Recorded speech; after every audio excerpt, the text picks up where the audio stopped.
Ya estamos de vuelta, seguimos acompañándoles en su matinal a media mañana y nos puede ver a través de la señal online www.arica.tv y la señal 13 de BTR.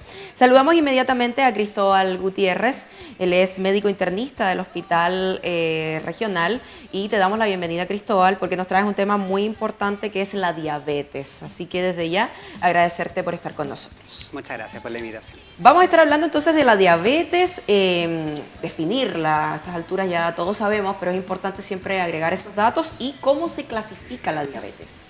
Ya. Bueno, la diabetes es una enfermedad endocrinológica, ya, que cursa con altos niveles de glucosa en la sangre, ya lo que conocemos como glicemia. ¿Ya? Esta glicemia en forma mantenida expone al paciente a los distintos síntomas y en forma crónica a las distintas complicaciones. ¿Ya? Y todo esto está en el marco de que el páncreas, que es el órgano que secreta la insulina, la secreta en cantidades insuficientes. ¿Ya? Por lo tanto, el control de la glicemia no es el adecuado. ¿Ya?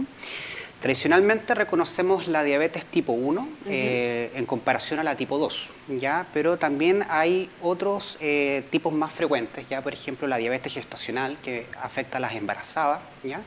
Diabetes en usuario de corticoides, ¿ya? Que son medicamentos inmunosupresores, algunas variedades genéticas que son más raras y también diabetes pancreatogénica, principalmente en pacientes que han tenido cirugías de páncreas, ¿ya?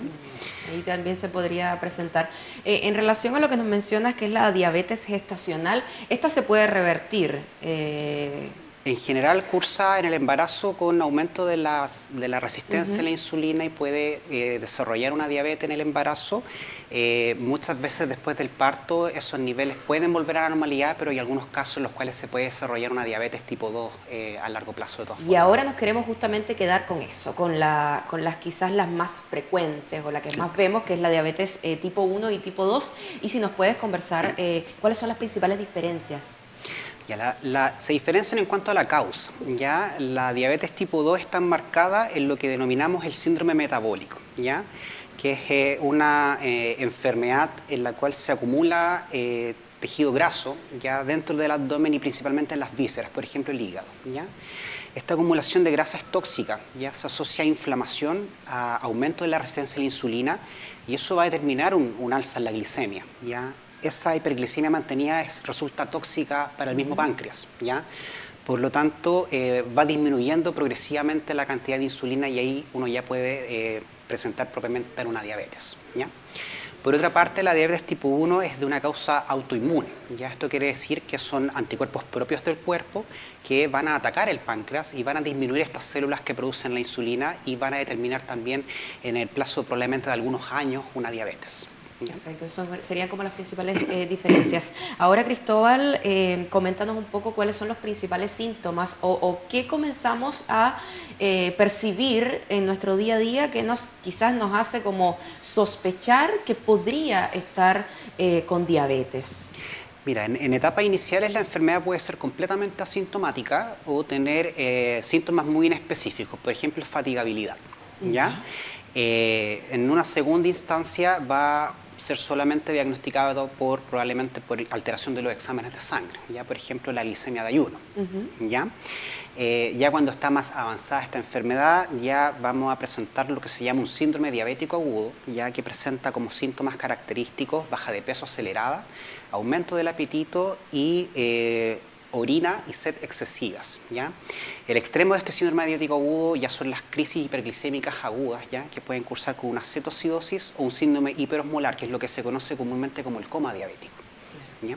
Y es a lo que obviamente no se quiere llegar, por eso uno comienza a realizar estos espacios preventivos para que con pocos síntomas se pueda detectar a tiempo. Nos mencionabas que existen exámenes que eventualmente nos realizamos y que pueden salir alterados. Ahora, un televidente nos consulta, ¿existe algún examen específico que pueda asegurarnos que tenemos diabetes? El diagnóstico de diabetes se puede dar en términos clínicos con o sin exámenes, ¿ya? En general siempre vamos a confirmarlo, ¿cierto?, con exámenes de laboratorio, ¿ya? Entonces tenemos varias versiones que son la glicemia de ayuna, ya que al final es un examen de glucosa en sangre que se toma efectivamente con 8 horas de ayuno o más, ¿ya?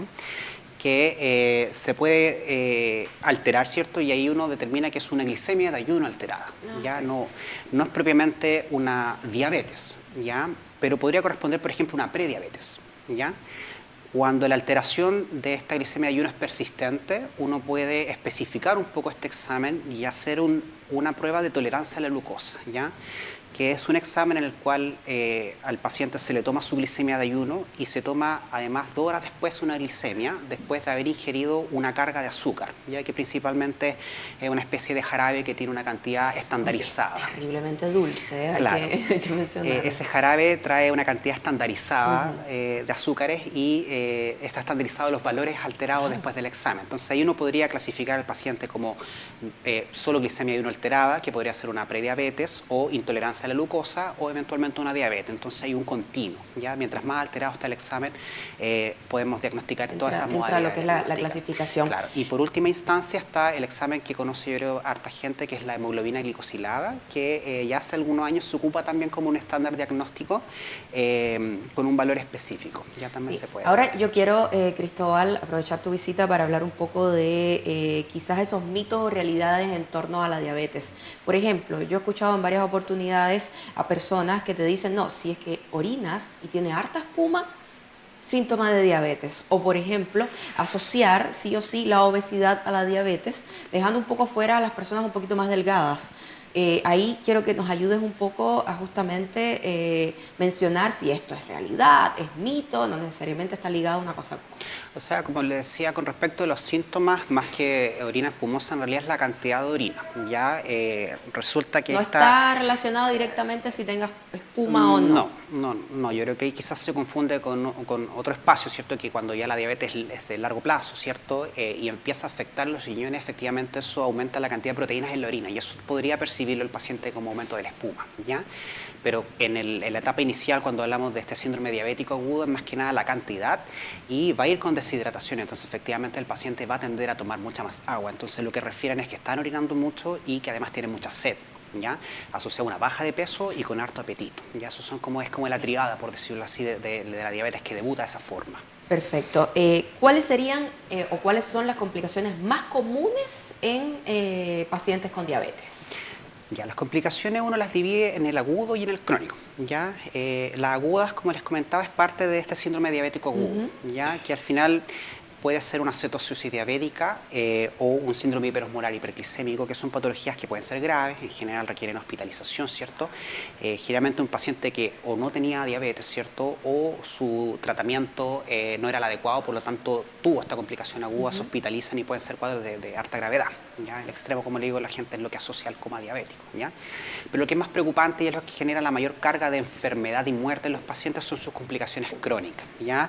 Que estas se dan cuando ya el paciente está expuesto a glicemias altas por décadas. Ya hablamos de sobre 10 a 20 años, ¿cierto? Ya empiezan a afectar distintos órganos. A su vez, las crónicas las dividimos, ¿ya? Tenemos complicaciones que son macrovasculares, con eso nos referimos a vasos grandes, ¿ya? Donde tenemos el infarto agudo del miocardio o los accidentes cerebrovasculares. Y también la oclusión de las arterias de las extremidades, ya que son una de las más temidas, ¿cierto? Por riesgo de las amputaciones, ¿cierto? Y además tenemos complicaciones que son microvasculares, con esto nos referimos a vasos más pequeños, ¿ya? Y esos vasos más pequeños están principalmente en la retina de los ojos, que se asocian en un futuro a riesgo de ceguera, ¿cierto? Sí. Está en los nervios, que se asocia a neuropatía, que puede cursar con dolor, ¿ya? Y riesgo de hacerse lesiones, por ejemplo, en los pies, y alteración de los vasos pequeños del riñón. Y eso es lo que evoluciona con una falla renal crónica y eventualmente el requerimiento de diálisis en el futuro. ¿Cuáles son las claves para el manejo adecuado de la diabetes, Cristóbal? Y justamente intentar no llegar a estas realidades que tú nos comentabas. Claro, o sea, entendiendo que lo que va más a causar, ¿cierto?, la carga de enfermedad y la muerte, el objetivo primario, ¿cierto?, es nivelar estos niveles de glucosa, ¿cierto? Que eso va a ser a través de cambios del estilo de vida, que va a incluir una dieta, ¿cierto?, una dietoterapia, ¿cierto?, indicada por nutricionista idealmente, y ejercicio regular, ¿ya? Asociado también a antidiabéticos o medicamentos orales, ¿cierto? En algunos casos también insulina, claramente, ¿ya? Y también control de los otros factores de riesgo cardiovascular, o sea, estos pacientes tienen que tener un control adecuado de la presión arterial, del colesterol, ¿cierto? Cesar el tabaquismo en caso de que lo hubiere y minimizar el consumo de alcohol al mínimo posible, ¿ya? Y tratar las complicaciones, ¿cierto?, en la medida que vayan apareciendo. Esos podrían ser como los pilares fundamentales. Ahora, lo que nos convoca, yo creo, en gran parte es prevenir, ¿cierto? Lamentablemente, las cifras en torno a la diabetes cada vez van en aumento, cada vez vemos a más jóvenes padeciendo de diabetes. Entonces, ¿qué hacer? ¿Qué hacer para poder prevenir esta enfermedad?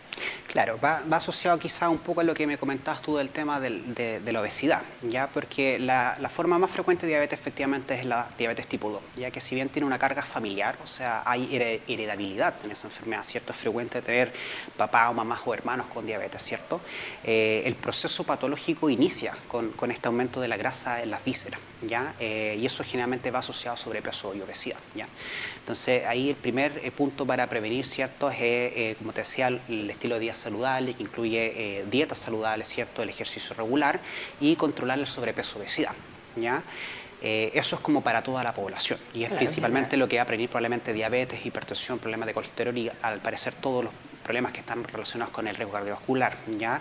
En algunos pacientes en específicos, el inicio precoz de medicamentos, por ejemplo, metformina, podría prevenir la progresión a diabetes y esos casos se incluye a las pacientes embarazadas que tuvieron diabetes gestacional. En ellas se recomienda que se ocupe metformina posterior para prevenir progresión a diabetes, o pacientes con prediabetes que son jóvenes y que tienen alta carga de otros factores vasculares, ¿ya? Por ejemplo, que sean pacientes con obesidad extrema, que tengan hipertensión y problemas de colesterol adicionales. En ellos se podría iniciar, por ejemplo, metformina más precozmente para prevenir una progresión a la diabetes. O sea, en resumen, llevar sí o sí un estilo de vida saludable, mantenernos activos, con buena alimentación y si lamentablemente nos diagnostican en algún minuto la diabetes, bueno, ser responsable, ¿cierto? Con todas las indicaciones para poder evitar llegar a todas estas realidades que nos comentaba Cristóbal. Agradecerte por estar con nosotros, ser parte de este espacio que nos ayuda, ¿cierto?, a educar un poco a la población en tornos de prevención y en este caso hablando de una realidad tan importante que es la diabetes. Muchas gracias, Cristóbal, que estés De nada, muy bien. muchas gracias a ustedes también. Nos vamos a ir a un pequeño corte comercial y ya estamos de regreso con su matinal a media mañana. Espérenos.